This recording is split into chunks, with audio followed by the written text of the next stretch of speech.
In dawn's rosy glow, figures can be seen moving around the village, going about their daily tasks.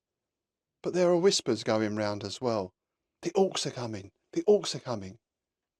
Well, I say around the inhabitants of the village, but we have to bear in mind that about 80% of the inhabitants of the village are dead. They are up and moving around, but they are definitely dead. Today on Dragon's Teeth, we're looking at our latest battles in the Bane Wars campaign, Orcs versus Undead.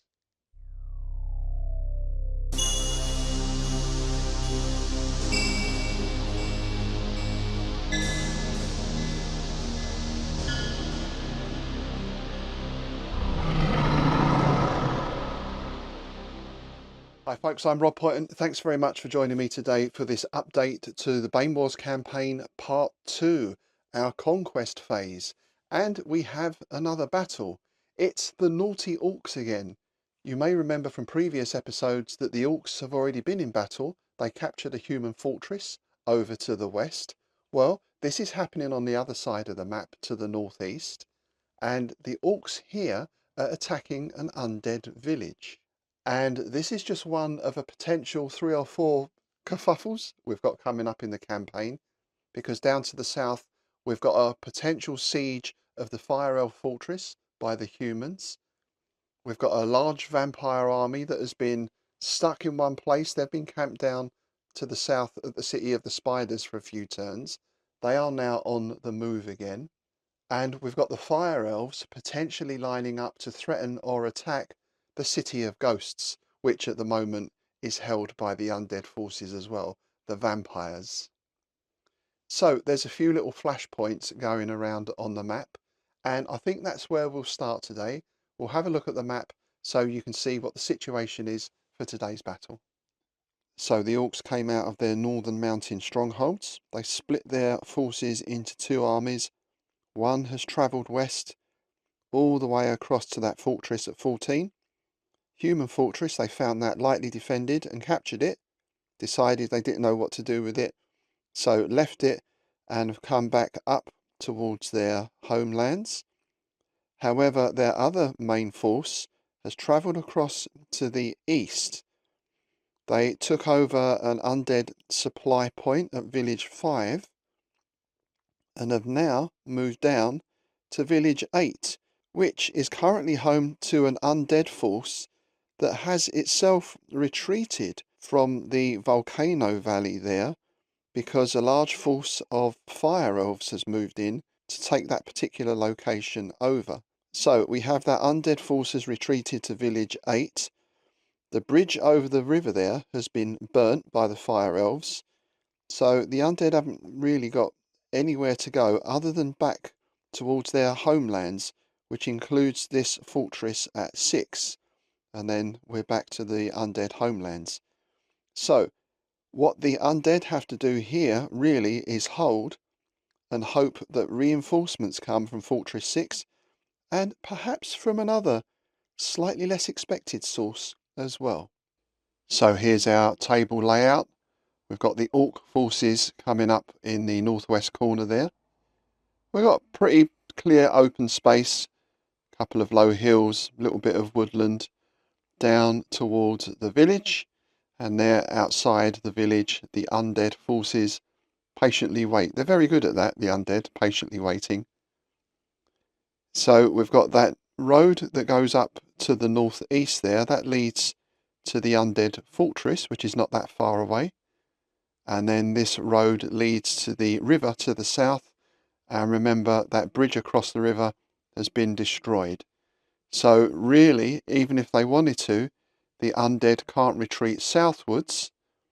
They've got to stand and hold and wait for reinforcements to come from their fortress.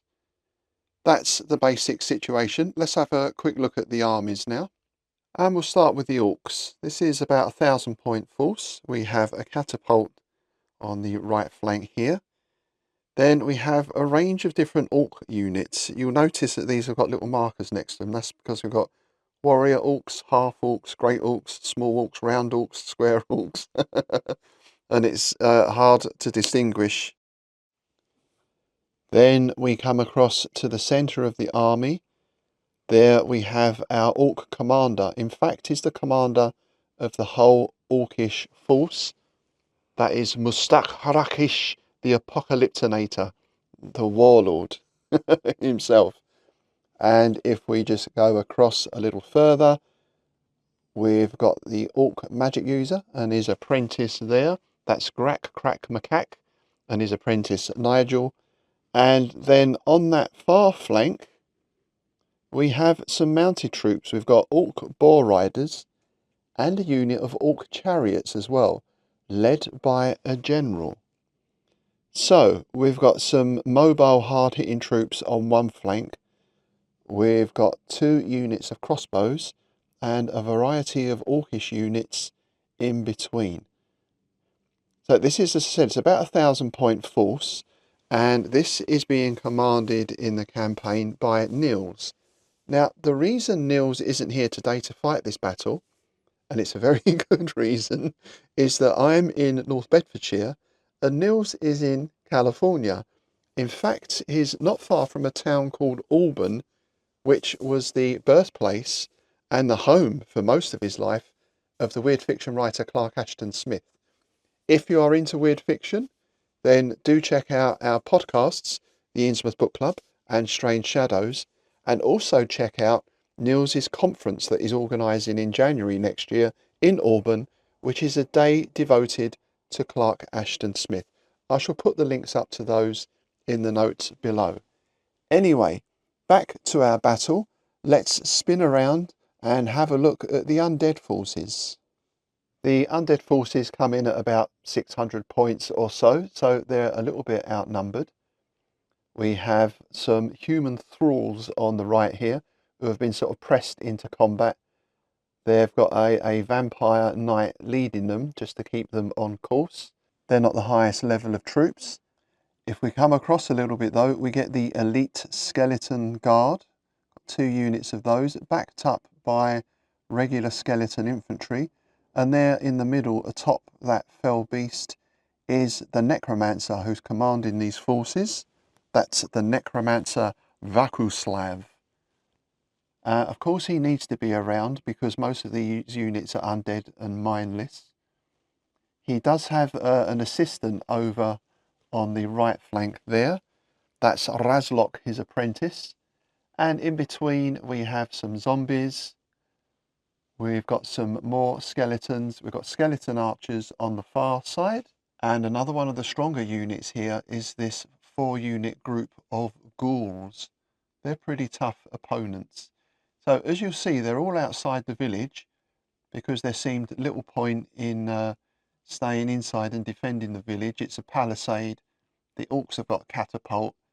You know, they're just going to sit back and smash the palisade to pieces. So the undead have come out to meet the challenge. And by the way, just in the village there, you might see this interesting sort of cart type vehicle being pulled by zombies. That's manned by our undead recycling officer. After the battle, he's going to go around picking up what corpses he can for recycling, because that's the great advantage of being a necromancer, of course. There's never any shortage of new recruits after a battle. And there's our rule book, Fantastic Battles by Nick Wright. This is the set of rules that we've been using for both Bane Wars campaigns. Excellent set of fantasy rules for, well, any scale really. We prefer 10mm because you can get a nice size army even on a 6x4 table. So we're using the Fantastic Battle rules. 1 or 2 small tweaks. One is to the magic system. We've given each magic user spells appropriate to their type. So the Necromancer has like some raised dead spells.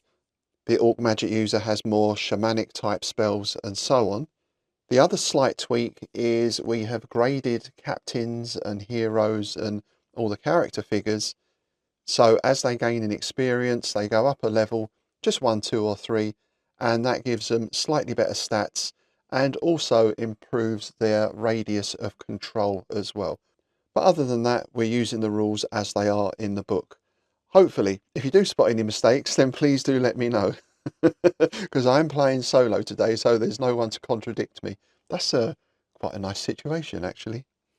Now, Nils has sent me his orders, or his basic tactics and strategies, with a couple of suggestions as to what to do if they don't work out, or if something happens. There may be one or two unexpected things happening. As we mentioned, we've got those reinforcements from the fortress. We're going to roll a dice at the start to see what turn they arrive on, and potentially some other arrivals as well. But we're going to get cracking straight into turn one. And what we do in Fantastic Battles, each character on the board has a counter in the bag. We pull a counter out, and if it matches the colour, the Undead are purple and the Orcs are green. If it matches the colour, they activate that character, who can then start ordering units around. And we start with a purple. So the Undead get to move first, and I think what we're going to do is activate our vampire knight here, and he's going to bring this unit forward. This is a quite fast moving unit. They're humans, as I said, they're not the greatest of troops, but what they're aiming to do is get across to this catapult and try and neutralize it before that can start firing. Obviously the undead forces are in a bit of a mass here, so you don't want big boulders being lobbed onto your head while you're in close formation. So that's the plan here. Get this unit out first, see if we can do something about this catapult.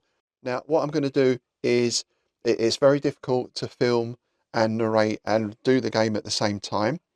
So I'm going to show you a little bit of each turn, and at the end of each turn, update the whole situation. So hopefully there you can follow along and you can see what's happening. All right, let's get the tape measure, and we'll move these human thralls. And all the measurements in Fantastic Battles are done by base widths. At 10 mil, the base width is 40 mil, and these get to move 3 base widths. So they're moving 12 centimeters just straight forward there. Of course, units have to have a commander of some sort within command range. If not, then things can go astray. One other thing that we're not using here that are in the rules is you can roll for pre-battle problems or issues, but as this is an ongoing campaign, we're just cracking straight in. So I'll leave that counter there just to show that lot have been activated, and we'll draw the next one out, which is green. So now the Orcs get to go. All right, I'm going to go through a few of these activations, and then we can come back and see how things are developing. There's the end of turn one then. Basically everything's moving forward. We've got those human thralls heading for the catapult. Everything else is coming pretty much down the middle. We've got the archers just angling off a little to the right. They want to provide fire support from the flank rather than be right in the middle, of course. And for the Orcs, pretty much the same thing. Nils' initial plan was to close as quickly as possible. The boar riders are angling off a little to the left. I guess they're going to try and come in around the flank or around the back. So that's something the undead will need to watch out for. The catapult needs to be within 10 base widths to start opening fire. So I think what he's going to do next turn is set up from there and start firing, because with everything moving forward, the undead will soon be in range. One thing Neil did realise after he'd put all his army units together was you have to have units of exactly the same type to form these groups or companies, and because it's got quite a mix of different types of orc, it's pretty much limited itself to 2 companies in a unit, or is it 2 units in a company? I can never quite remember. So although he's got maybe more forces than me, they are in these smaller companies. So I think the other undead plan is to try and attack these one at a time as much as possible and take them out. Particularly that big ghoul unit over there. That's got 4 companies of ghouls in it. That's going to be quite a hard hitter. But then again, they are facing up against the chariots. So we shall see. Turn 2 commences. So we begin with the shooting phase. Now, excepting the catapult, which is being set up this turn, there's nothing else in range. that means we go to our bag for activation. And first one out is the Undead. And they're going to continue with their thrall advancement on the catapult.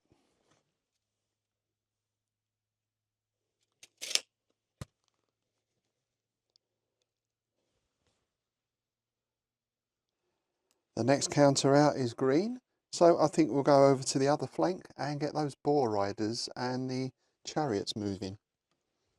And these boar riders are moving 5, so that's 20 centimetres, so they're quite nippy. I'm going to bring those up to there, bringing them out onto the left as Nils requested. And as long as they're within command range of the general, they're fine. Of course, the chariots are moving up as well. Chariots also move 5, so I'm just going to bring those up to here. Oh, by the way, I want to thank Steve for lending me his orc figures. As you can imagine, I've got tons of undead, but a bit low on orcs. So a huge thanks to Steve for these very nicely painted orc figures that have given us the chance to play this battle today. There we go. All right, let's continue with the activation. At the end of that turn then, we've got the ghouls coming forward to meet the chariots. We've got those skeletons just angling across a little bit because they're very aware of those boar riders coming round the flank. The archers are preparing to fire. They're not going to be in range for probably another turn. There's our boar riders and chariots. And then everything else in the centre is pretty much moving forward for both sides. Our savage orcs in the front there, and the warrior orcs are a little bit quicker than their other kin, so they're presumably going to come into contact first. We begin the next turn with the firing phase then, and the orcs are going to have a go with the catapult. It's 10 base widths, which gives us 40 centimetres. Oh, and it just lands short. It just lands literally in front of the vampire knight there, who, by the way, is Nandor the Relentless.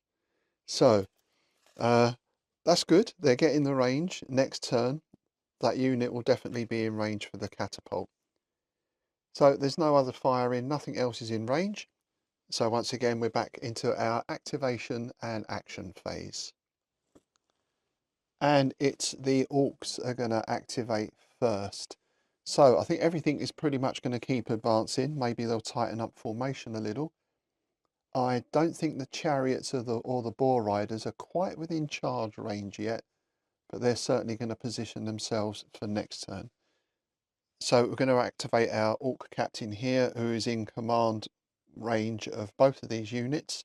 We're going to move the crossbows forward. They're only moving 2. In fact, I think most of the orc units are moving 2, apart from the warriors and the savage orcs, I think.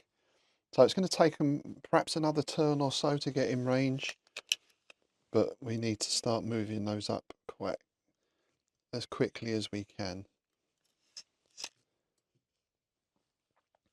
And as I said, is in command range of both of those units, so we'll have the warrior orcs moving as well.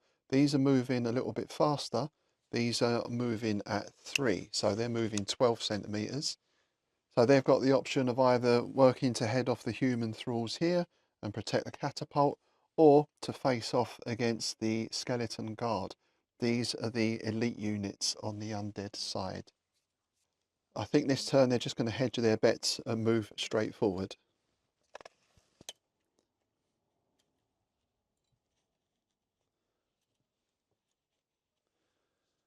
And that captain now needs to be aware of his range, 8 centimetres, so he's just staying within range.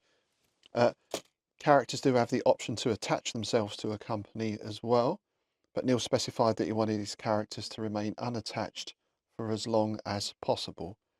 And we do also have that hero here who's supervising the catapult, so I guess if needed he could just move up a little bit, and again he can command both units. So let's get on with the rest of the movement. All right, everyone's activated, everyone's moved, end of turn. And interesting development over here, the ghouls actually activated first, but decided not to move. They figured if they moved forward, that would put them in charge range of the chariots. As they stood still and were just out of charge range, the chariots haven't charged in, but they have moved forward. So this is going to sort of depend on who activates first next turn there. Whoever activates first will get the charge. Now, we've not really mentioned traits yet. In case you didn't know, in Fantastic Battles, when you build up your units, you can apply traits to them. These include things like fast, so they increase speed, belligerent, which I think all of the Orc units have. That gives them a bonus in melee, but it does make them a little bit impetuous in some circumstances, and so on. If a unit has the trait Furious Charge, they get a bonus for charging in. I'm pretty sure the chariots have got Furious Charge. The ghouls haven't, but they have got the Berserker trait, which if they roll a 6 on their dice gives them an extra die roll. They also have Feast as well. How can I put this delicately? If they vanquish their foes, they can gain resolve points back by feasting on them. So that's something else to consider. Anyway, we'll see how that pans out next turn.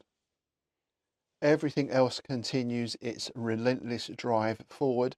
Now, this is where numbers could possibly start to tell, because really in the center here now, the undead just have these two units. We've got the elite skeleton guard and zombies, who are frankly not that great, slow moving, but you know, they're enthusiastic.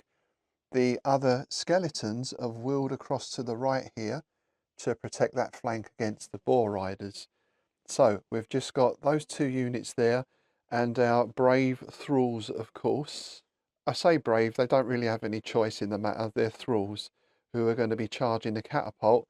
However, they do have to get through the crossbow troops first, so I think this could be a bit messy for the undead. But as we've seen here, we've got quite a mass of units for the orcs. So if they can put a couple in to engage these two units, we've got a potential gap opening up here in the middle. The undead better hope those reinforcements arrive soon. Let's start with the catapult then, because I believe artillery go first. We'll just double check, but I'm pretty sure we're within range there. Yep, so they can drop a big rock right in the middle of that unit. So we look at that unit's melee, which is 1. That means they get to roll 1d6. We look on the missile modifiers, there's nothing to add or take off there. The thralls have a defense factor of 4, meaning a roll of 4 or above is required for a hit. And the catapult has the trait of a heavy missile weapon, but that doesn't affect anything. In this case, it's still a 4 or plus to hit. And they roll a 6. So there we are.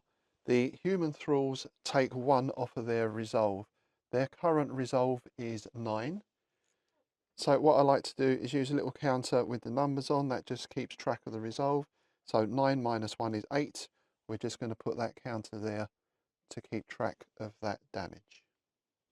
All right, now the crossbows can let loose. They've got a nice position up on the hill there. I don't think they get any bonuses for that, but you know, it looks good. And they've got 20 centimeters range, and they're within 17 there. So that gives them 2 dice per unit. There's 2 units there, so that's 4 dice. And again, this unit has the heavy missile weapon trait, which cuts everything down to a 4 plus, but they're on a 4 plus anyway. So 4 dice. Oh, not so good. We've just got 1 hit there. So that's another point off of that unit's resolve. They are now down to 7. Incidentally, in Fantastic Battles, you don't remove any figures when you take damage. You just keep note of the resolve points. The idea is that the damage isn't necessarily just troops being killed, but it can be like a morale thing or people being wounded and whatever as well. Once it gets to 0, then the whole unit is removed. Okay, and I believe we've got some firing over on the other side as well.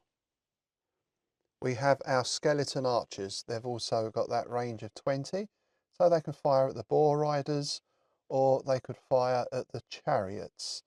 I think they're going to go for the boar riders because they don't like the way these are trying to sneak round the flank. So that's long range. That's 2 dice per unit. That gives us 4. The skeleton archers don't have any traits other than shoot, and there are no other modifiers to be made. So that's a straight 4d6. And the boar riders have a defense of 4. So that's 2 hits. That's 2 points of resolve off of the boar riders. They are starting with 10, so they are now down to 8. There we go, a little bit of damage, not very much. I doubt that's going to give the boars pause for thought. Oh, such a bore. Now in this phase there is potential for spells to go off as well. However, no one is quite in range for spells yet, which is 20 centimeters for most of the spells, certainly the offensive ones. So I don't think they're going to kick in till next turn. All right, that's our shooting done for this turn. Let's get into our activation and movement. So let's start on this right hand flank again. The thralls charged up the hill. Unfortunately, they just failed to reach the crossbow orcs on the top. So they're going to eat a few more bolts next turn before they manage to contact, if they manage to contact. But we do very definitely have contact in the middle here. The elite skeleton guard move forward and the warrior orcs have charged them. So let's roll for our first melee. The warrior orcs have a melee of 3. So that's 3 dice, and they have 2 companies or 2 units there, so that's 6 dice. The skeleton guard have a defense factor of 5. They're pretty tough. So the orcs need to roll 5 or above to inflict a hit. Now we'll check the traits as well. The warrior orcs are belligerent. That gives them an extra dice per unit, and they also get +1 because they initiated the charge. So that's an extra 2 dice. That gives them 10 dice in all, and they need to roll 5s or more to hit. And we have 1, 2 hits. Not that great a result considering they've charged in, but these are the elite skeleton crew. Very heavily armed and armoured. Still, they take 2 off of their resolve. Their starting resolve is 10, so they are now down to 8. Now the Skellybobs get their counter attack. They have a melee of 3, and there are 2 units there, so that's 6 dice again. They don't get any bonus for charging, of course, because they didn't charge. However, they do have the trait of heavy melee weapons. This means that whatever their opponent's defense factor is, it is counted as 4. Now, as it turns out, the warrior orcs have a defense of 5. So although the skeletons don't get any extra dice, they do get 1 off of that target because of those heavy weapons they're using. So it's 6 dice and they need a 4 or more. And we've got 1, 2, 3, 4 hits. So they did a little bit better. Now the orc warriors have a resolve of 16. They're a pretty strong unit. They are now down to 12. Now, another alternative for keeping track of resolve, if you don't want to use counters, is to get some teeny tiny dice. So if I put both of those up on 6, that shows that the orcs there have 12 points of resolve left. And one thing I forgot to add in, I should have rolled an extra dice because the skeletons have a captain attached there. So he actually has his melee in as well, and his resolve, and his melee is 1. So I've just rolled an extra dice there. Oh, it was a miss anyway. But yeah, if a character is attached, they add their melee and resolve to the unit. Remember, the orc commanders and captains and generals aren't attached. So they're giving moral support, if not anything else. Let's go over to our next contact. We have the orcs have charged into the zombies. Now, the zombies have a trait of malodorous. This means that any unit, friend or foe, within 1 base width loses 1 melee dice. because of the overwhelming stench. You think that's got to be pretty bad if it's going to affect the orcs, right? Now, here's another advantage of having undead, because skeletons don't smell, a bit like the dog with no nose. So they're kind of immune to it, but any other creature coming in, including if it was the human thralls, for example, is going to lose one off of their dice. So we've got the savage orcs here. They have a melee of 3, 2 units. That makes 6 dice. They get plus another 2 dice for charging. And these also have heavy melee weapons as well. So that means whatever the zombie's defense factor is, and it happens to be 5, is cut down to 4. So 6 dice and 4 or more. We have 1, 2, 3, 4, 5 hits. That was quite effective. The zombies have a resolve of 12. That knocks them down to 7. That's quite a chunk. So the zombies are down to 7 points of resolve, but they now get their counter attack. The zombies have a melee of 2, so that's 2 dice per stand. Now we have 3 stands here, or 3 units, so you might think that's 6 dice. However, because this unit are not fully in contact, they don't count. However, these 2 units do get 1, so it's 5 dice, and we need 4s or more. No hits at all. 0. Zip. Absolutely nothing. Just a horrible smell.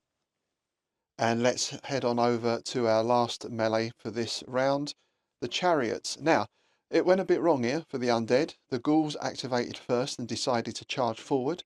Unfortunately, they've miscalculated the distance and ran up a bit short. So the chariots got the charge. This is bad news for the ghouls, because the chariots have that furious charge trait, which gives an extra 2 dice per unit. So they've already got 2, 4, 6 dice. Let's just put those there. 2, 4, 6.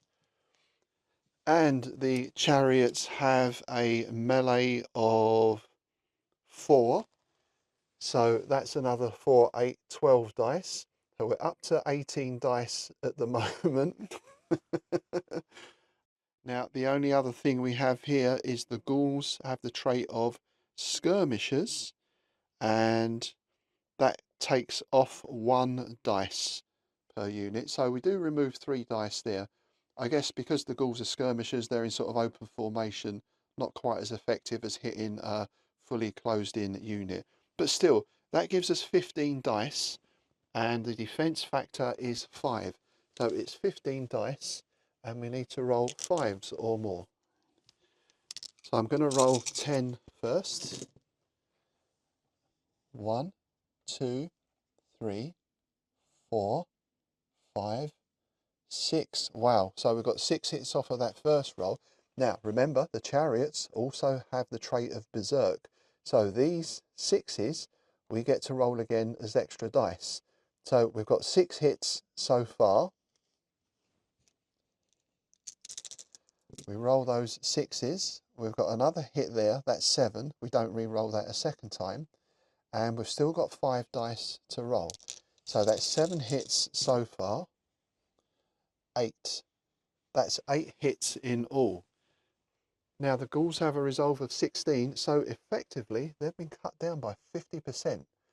That is why ancient armies use chariots. Alright, but now the ghouls get to fight back, bite back. I don't know, not sure how you bite a chariot. So, they have a melee of 3, and we have 3 units in contact, so that's 9 dice. And we get plus 1 dice for that supporting unit, so that is 10 dice. The ghouls are skirmishers, which I don't think gives them any bonuses or minuses. But remember, they are berserk as well. So they're getting 9 dice, and if they roll the 6s, they re-roll. And the chariots have a defense of 5, so they're quite tough as well. So we want 5s or more. We've got 1, 2, 3, 4, 5 hits. And we get to roll those 2 6s again for the berserkers. So that's 5 hits. Wow, 6, 7 hits. So the ghouls took a bit of bit of a battering there, but they've given back. And that is from a resolve of 12. So actually, the chariots didn't come out too well out of that. They're down to 5 resolve. The ghouls remain on 8. As I said, this is probably the toughest unit on the table for the undead. And just so you can see what movement we had over that side, we had the boar riders definitely trying to work their way around the edge of the undead forces there. The skeleton archers just wheeled on the spot in order to keep their face in towards the boar riders, and those 2 skeleton units have moved forward to cover that flank. However, as we said, that has opened up a big gap in the middle of the undead forces there. And we've got warrior orcs, we've got those crossbows, we've got a couple of other orc units at the back there. I guess they can either go for that gap, or they can attempt to move up to flank attack the zombies, perhaps even the skeleton guard as well.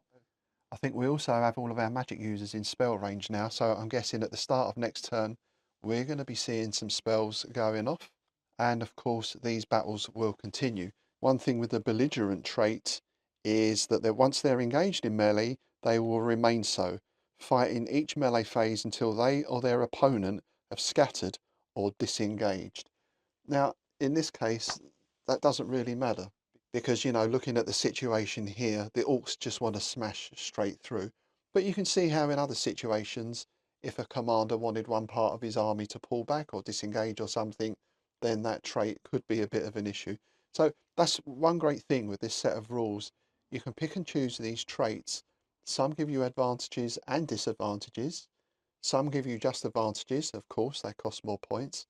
And some give you units disadvantages, but then you take points off. So it really does allow you to fully customize your army. All right, so we're into the next turn and we're into our firing phase. Now we've got missile fire, and a couple of spells are going to go off at this point as well, because some go off during the firing phase. We're going to start with the orcs. They've got the crossbows here, and I guess the catapult can fire as well, even though these are quite close. So, you know, we might as well throw that in as well. All right, so we have our crossbow orcs, and because they're in close range now, they've got a melee of 3. So that is 6 dice. We don't have any other modifiers on the table, and the thralls have a defense of 4. So that's 6 dice, and the orcs are looking for 4s. And that's 1, 2, 3 hits. So the thralls take another 3 hits. Let's just add in the catapult as well. Let's just roll a dice for that and see what we get first of all. A 4. So that's another hit. That is 5 points in all. So that pretty much decimate the thralls there. They're just down to 2 resolve now. That's a big ask to charge up the hill right into the teeth of the crossbows there. All right, let's move across to our spells then. We've got Necromancer Vacuslav here, and we've got Grak the Wizard here with his apprentice Nigel. So the Necromancer is going to cast a Fear spell on the Savage Orcs here to see if he can reduce their effectiveness. Grak is going to cast a Smite spell on the zombie unit here to see if he can get them to break. Because obviously if this unit breaks, then that centre is totally open, and it also leaves the Necromancer quite vulnerable potentially, though it's on a big flying thing, so he's you know, it's just going to fly out of the way. All right, so what happens here is if we go with the Necromancer first of all, he's level 2, so he gets to roll 2d6 and he needs a 4 or above. And that is a total failure from the Necromancer.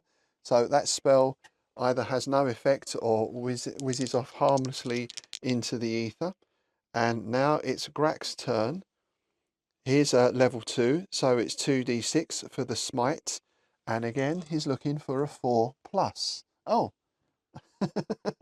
and nothing there again. There we go. That's magic for you. It is not totally reliable in this game, but that's the way I like it, to be honest. You know, you need to be careful with spells that they're not too overpowering. So that's our spells. Let's see what other missile fire we've got going on. We have the crossbow orcs have moved up here, maybe thinking about firing on these ghouls, but these ghouls count as being in melee, so they can't actually fire on those. However, you know, if they're moving forward next turn, then they're potentially firing into the rear of the skeleton archers there, or the flank of the other skeletons, so they're well positioned.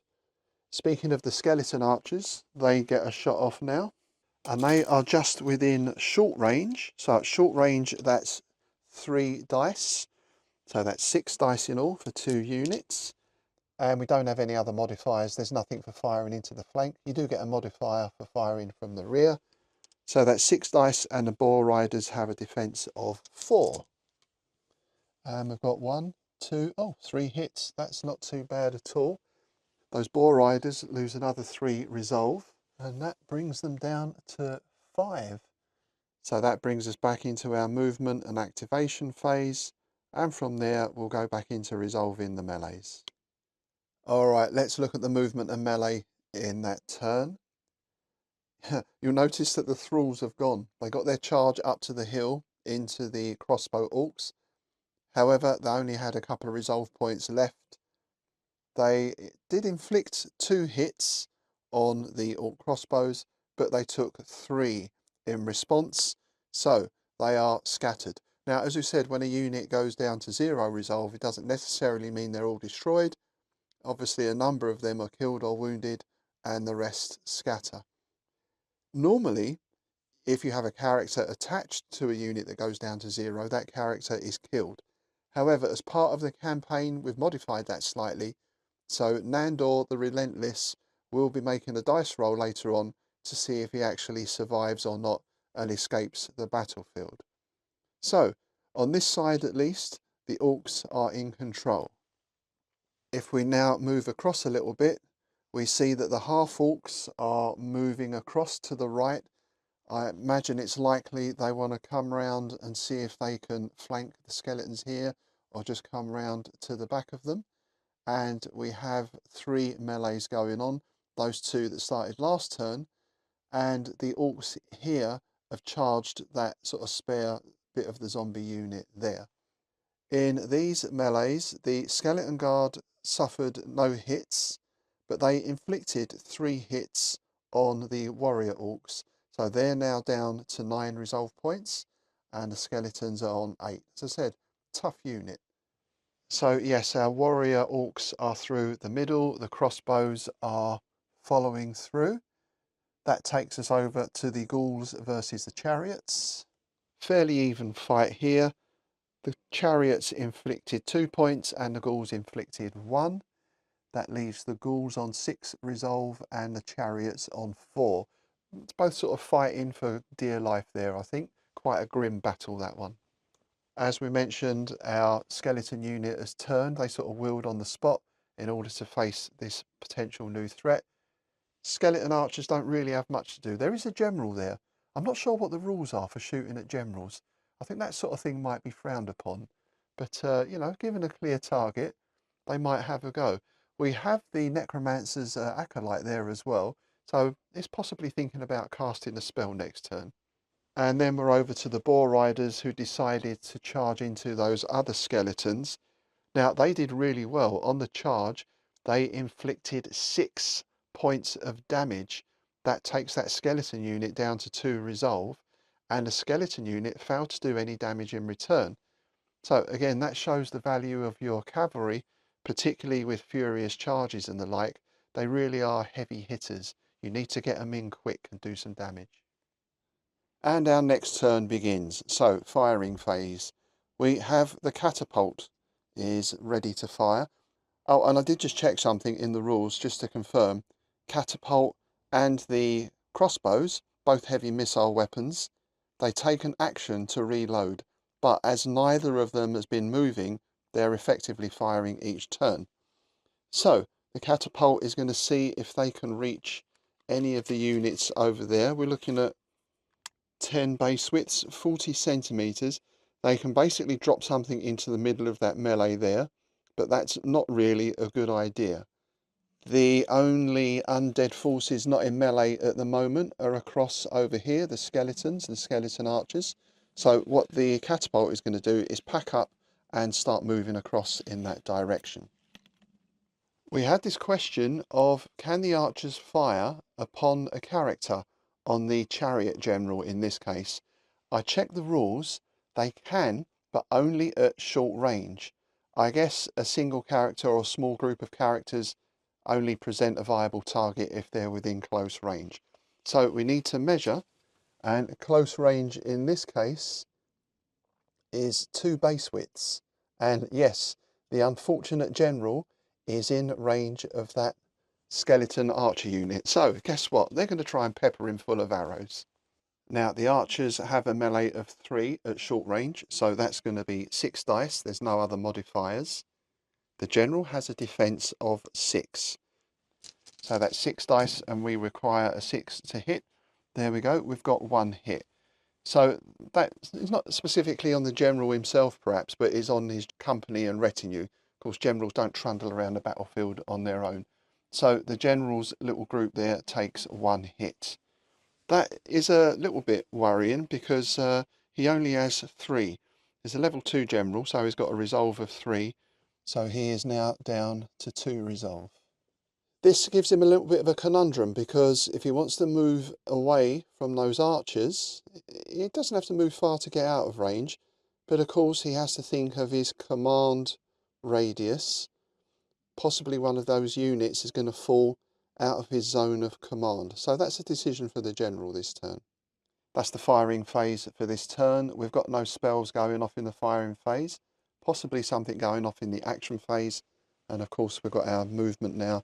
So we're back to delving in our little bag, and what do we get? Purple. The undead are going to go first. So I'll run through all the movements and then we'll see how things stand at the end of this turn. Alright, let's start over on that far flank with the dilemma of General Kurak the Bold, our chariot general. Took a hit last time, so he's decided to move away from the archers and he's coming to support his boar riders, so he keeps command control of those. Now this is where it starts getting interesting with the command areas, and I'll explain a little more about that in a moment. But he's commanding the boar riders still. They're in melee with those skeletons, of course. The skeleton archers have decided to ignore him as he rides off in a cloud of dust and have done an about face, because if we pan round to the left here, we see that we have the orc forces coming through that gap in the middle. Now the orcs have been a bit sneaky here, so we've got the crossbow orcs. They're reloading this turn, perhaps anticipating that the warrior orcs were going to move forward. The skeletons charged forward. Unfortunately, the warrior orcs have pretty much stayed in place. They've just adjusted their position slightly, effectively drawing the skeletons into that arc of crossbow fire. So they're going to get at least 1 round of crossbow fire before they come into contact with the warrior orcs. The catapult, meanwhile, has packed up and has started moving across to the centre, accompanied by the hero there. So that stays within a command radius. Our orc crossbows are moving forward. They're going to try and come round the flank here. The half orcs are also continuing through that gap. Now this is where the orcs have had to reshuffle their command a little bit. So we've got this captain has moved up here. Effectively, he can command these 3 units. As we mentioned, we've got our hero on the catapult. We've got another captain who has stayed in the middle here, so he's commanding these 2 units. This has left the Apocalyptinator free to move over to take command of the chariots. We've got a captain here, we've got the mage here, so these units are fine. But it was the chariots that were potentially going to be left out of command radius. Now, this still looks like it's out of command range for the usual rules.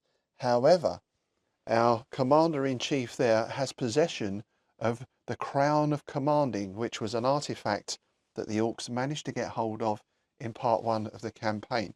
This effectively increases his area of control and command, and the chariots are just about in that now. So they remain under command.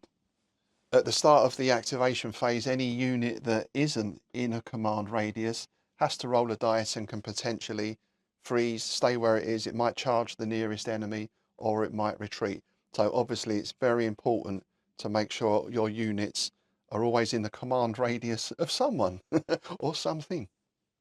Now, we mentioned spells. There were no spells in the firing phase, but Vacuslav, the necromancer here, has started a summoning spell this turn. Not quite sure what or who he's going to summon yet, but he has started that. Now, basically what this means is the longer he takes preparing the spell, the more points he gets into his summoning pool. And obviously the more points in the summoning pool, the larger the unit or creature he can summon. So it's going to want to get at least a couple of turns summoning in, and then we'll see what nasty things turn up. So we have a few melees to continue. Our big fight in the centre here, and the ghouls and chariots, and the boar riders and skeletons on the far side. So I'll go through all those now and let you know the results. Well, quite an eventful melee round. We'll start with the elite skeleton guard and the warrior orcs. Pretty even fight still, this one. The skeleton guard inflicted 4 hits, the warrior orcs 3 hits. So both units are now on 5 resolve points. That one continues.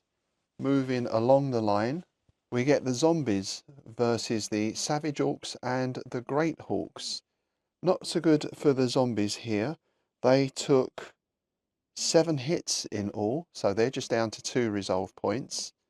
Even with that malodorous trait that knocks the dice off the attacking orcs, I think they're just simply being overwhelmed by numbers there. In return, they inflicted 2 hits on the savage orcs and no hits on the great orcs. Now, one other thing here, this is a rules question really. The great orcs have the trait of poisonous. That means their weapons are poisonous, or in the case of a creature, it's venomous. And what that means is when you roll your dice for hits, if you roll a 1, you re-roll. However, this is the question. Zombies, skeletons, and similar undead, does poison have any effect on them? I would tend to say no, but I'd be interested to hear what people think about that. Are the undead immune to poison and venom? And now we come over to the orcs left flank. Now this is where things have really taken a turn, because the chariots inflicted 3 hits on the ghouls. They're down to 6, but the ghouls inflicted 6 hits on the chariots, which unfortunately, as they just had 4 resolve left, disperses that unit. The chariots are gone. That's quite a blow for the orcs, but as I say, you've got 4 stands of ghouls here, and they're pretty tough characters. And we know what happens next, right? Well, the ghouls have a choice. They can stay there and feast and restore some of their points, some of their resolve points, but they might want to reconsider turning round, because if we go to our next melee, the support of the general obviously did the trick, because the skeletons inflicted 2 hits, so the boar riders are down to 3 resolve, but the boar riders inflicted 2 hits on the skeletons, and as they just had 2 resolve left, that skeleton unit is now no more. It has ceased to be. They are ex-skeletons. Can you be ex-skeletons? I guess so. Anyway, the upshot is the boar riders are now free pretty much in the undead rear area. So as I say, those ghouls have a choice now. Are they going to restore their points, or are they going to turn and try and get back to do something about these boar riders? Bearing in mind, the boar riders are fast moving as well. End of turn then. That brings us into a new turn, and we start with the firing phase. We've certainly got the orc crossbows onto the skeletons here, and I'm just going to check to see if the skeleton archers can get in on the crossbows there. They've certainly got a clear line of sight at that point. I just want to check that they can fire over their own troops. Okay, so my understanding here is that this base can fire on the crossbows because they've got a line of sight from corner to corner there. However, this base can't because if they're not on a slope or a hill above their own troops, they can't fire over their heads. So we're going to get half of the skeleton archers firing there, but of course both crossbow bases can fire upon the skeleton foot troops. So let's start with the skeleton archers, and the range is over short range. We're into long range. That's 2 dice and there are no modifiers, and the crossbow warriors have a defense of 5. So it's 2 dice and 5s are needed, and they both miss. Now the crossbows get to have their go. They're firing on the skeleton foot, who have a defense of 5, and we are going to be in close range there, I think. Yep, we're at close range. So that's 3 dice per base, that's 6 dice, and a skeleton foot have a defense of 5. However, remember the crossbows have the trait of heavy missile weapon. That brings the defense value of the skeletons down to 4. So it's 6 dice and we need a 4 or more. We've got 1, 2, 3 hits. The skeletons take 3 hits. Their resolve is 12, so they are now down to 9 points. That's the firing phase. Now we're into activation and movement. And I'm going to add an extra purple counter into the bag because at long last, for the undead, we have reinforcements turning up. And these are the unexpected reinforcements. Of course, we've got that fortress over to the northeast, but these are coming from the southwest. And it is a few units of gargoyles coming in. Now, this relates to a recent treaty between the undead and the gargoyles, a sort of mutual assistance, because the gargoyle town is potentially under siege from the fire elves and the humans at the moment. So the undead have agreed to help out, but in return, of course, the gargoyles have got to help the undead. So here they are. When we get the relevant counter drawn, I'm going to place their units on the map. They're going to start from the what would be the sort of northwestern edge here, and I guess they're just going to attack the nearest orc unit, whatever that may be. All right, we've got 2 units of gargoyles that have arrived and flown in onto the top of the hill here. Who knows, there may be others on the way. The catapult, I imagine looking back, is going to be urging his people to push that catapult even faster. But the gargoyles have landed here, and next turn I guess they'll attack the nearest unit, or we'll roll a dice to see who they attack. The crossbows are moving forward into the gap. The half-orcs have come through and turned, and they are now attacking the skeleton guard in the flank, or at least one half of them is. So the skeleton guard sorely pressed now, under attack from 2 directions. Our melee with the zombies and the great orcs and savage orcs continues, and we have 2 more fights over on the side here. The warrior orcs have charged the skeleton foot.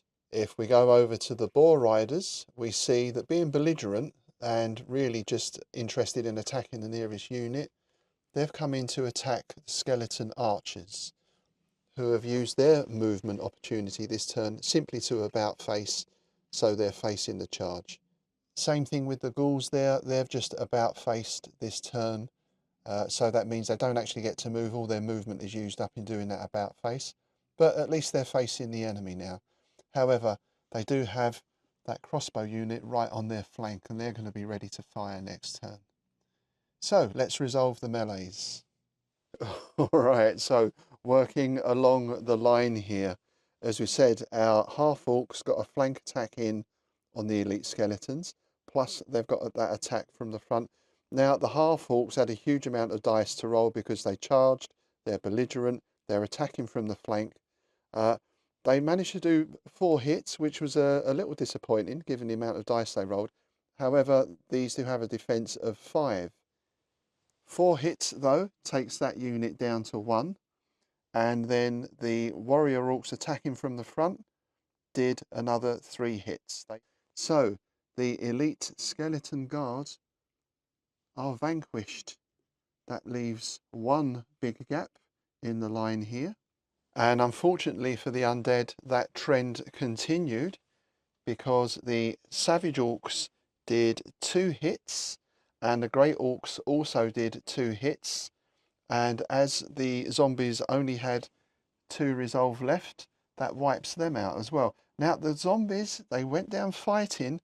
They actually inflicted 4 hits on the savage orcs. So they gave a good account of themselves before they went down. So the savage orcs are down to 1. The great orcs haven't taken any hits at all. They're on full resolve. But the zombies are gone. So a huge gap opened up in the middle here. The necromancer's starting to look a little bit lonely, isn't he? And over to our 2 melees here. So we had the warrior orcs charging in to the skeleton foot. They did 3 hits.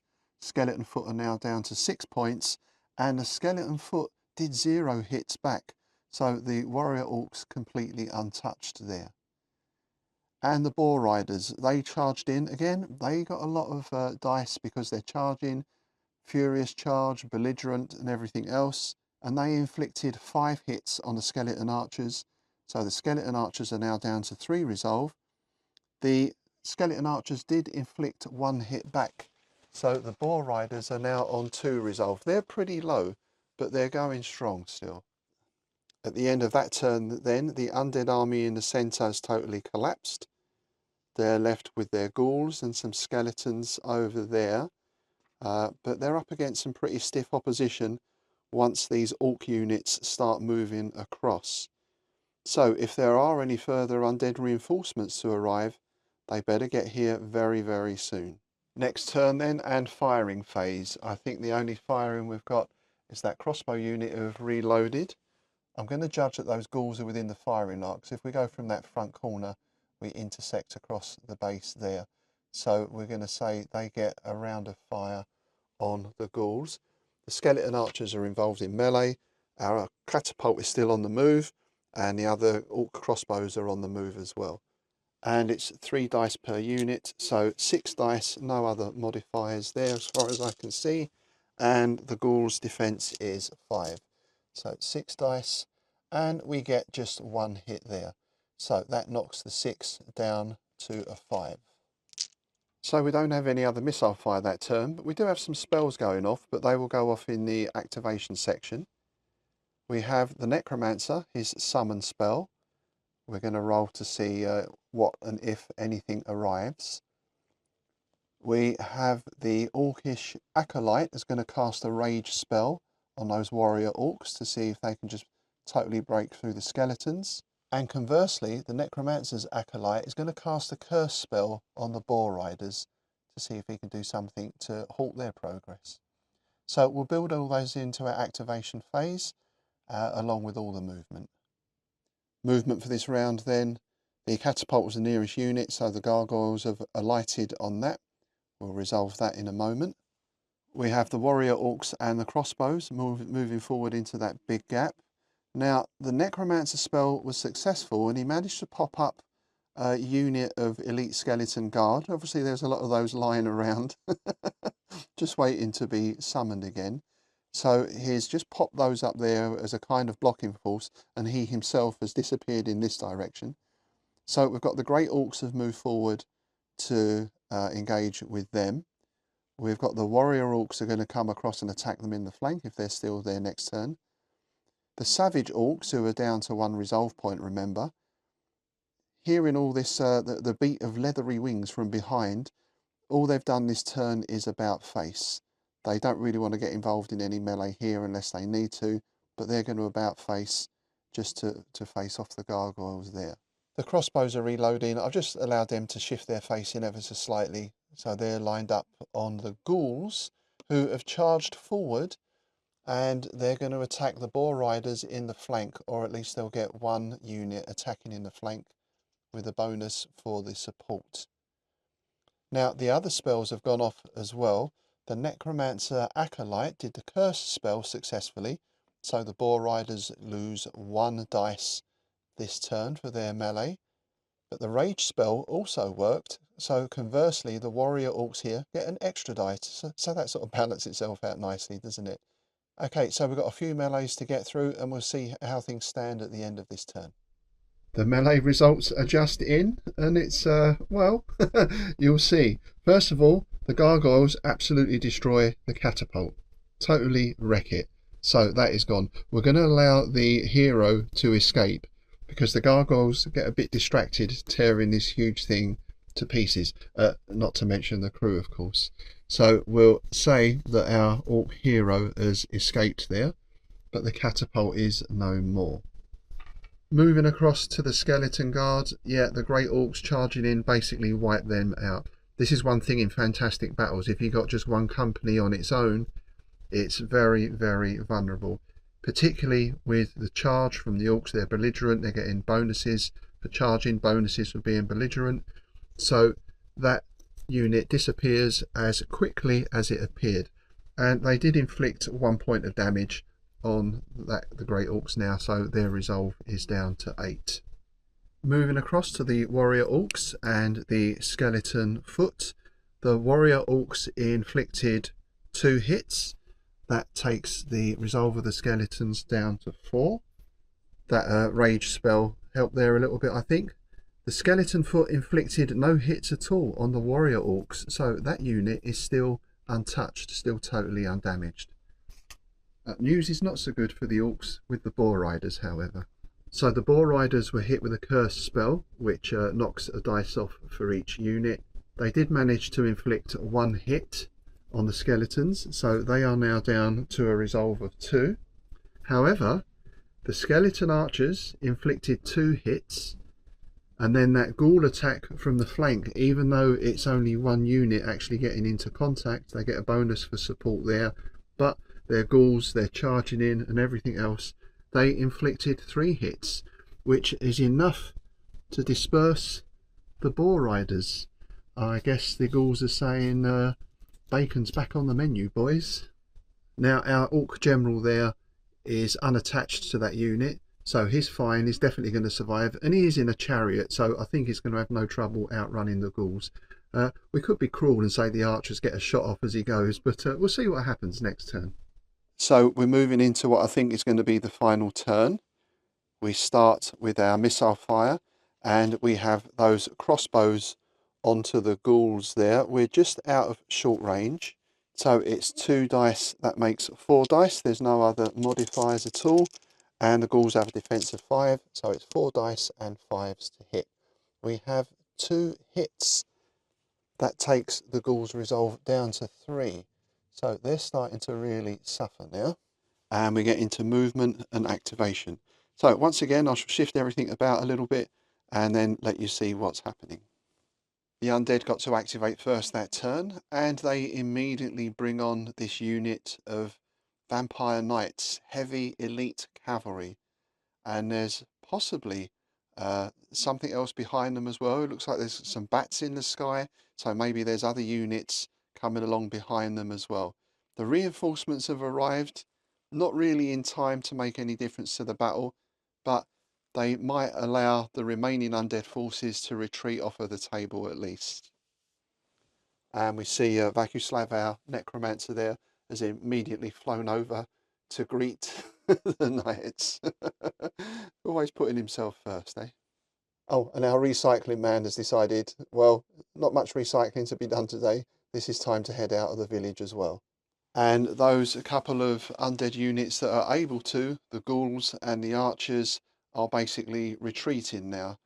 I don't think the orc crossbows are going to get another shot in, because they've either got to stand still to reload, or if they advance forward, of course, they'll have to reload next turn. So we're going to say that these 2 units and the acolyte and the vampire knight there are escaping. They're going to be able to retreat. That does leave that skeleton infantry unit locked in melee there. They're not going to bother to try and escape. Again, they're mindless. They'll do what they're told. Stand and fight. Delay any forces that might be thinking about pursuing. So, I mean, they're going to go down. We've got the great orcs coming in as well to assist. So they'll maybe last 1 more turn, maybe 2 if they're really lucky. The gargoyles, having destroyed the catapult, look ahead. They've got quite a large amount of orc forces on the table still. So they've done their bit. They've come in. They said they were going to help. They did. I think they're going to fly off back to their gargoyle haven. And that basically leaves the table and the village in control of the orcs, the red wolves. The apocalyptinator has struck. So this, of course, will all feed back into the campaign. We'll work out just exactly what the losses were on each side. Actually, within the Fantastic Battles rule set here, there is a campaign section at the back which gives details of how many of your units actually survived dispersal, and also a table you can roll on to see if your characters survived as well. So I shall be using those to work out the final casualties. I think this is the furthest out the Orcs have extended their command at the moment. So where they're going to go from here, who knows? They could possibly rebuild that bridge and attack the Fire Elves to the south, or they may be in alliance with the Fire Elves. Who can tell? We shall find out next time. An Orc victory then. The Orcs take the field, the Orcs take the village. As I said, I'll feed all those results back into the campaign, weave it all into the narrative, and we'll be getting that out to the players in the next couple of days. Hopefully you got a sense of how the battle went. I'm sure I made one or two mistakes with the rules. I certainly did with the damage from the catapult. I think they should have been rolling 2 dice for that. Again, it's quite intense to fight a battle both sides and film and narrate at the same time. But the main thing is the narration. That's one of the purposes of a campaign, of course, is to bring that element of narration into the battles. So hopefully it gave you a good idea of how the Fantastic Battles rule set works, and that the narrative of the battle itself was quite clear. I think the result was not that surprising. The Orcs did outnumber the Undead. Having said that, the fortunes of war, who knows what might happen. 1 or 2 bad dice rolls, or a spell goes particularly well, and a battle can sometimes turn on a sixpence. And of course, if those vampire reinforcements and the gargoyles had turned up a couple of turns earlier, well, who knows how that may have affected things. But overall, victory for the Orcs. Victory always comes with a cost, of course, but hopefully Nils will be pleased with that result, and hopefully I followed his orders as much as I could. And I just want to say a big thanks again to Steve for lending me the Orc figures, which gave me the opportunity to play out this battle. Thank you for watching today. Of course, if you haven't already, if you like the content on the channel, please do click the subscribe button below, as it really does help. All right, I'll see you next time. No doubt there will be another, a shorter update coming up soon for the Bane Wars, and perhaps the results of those other battles as well. So stay tuned.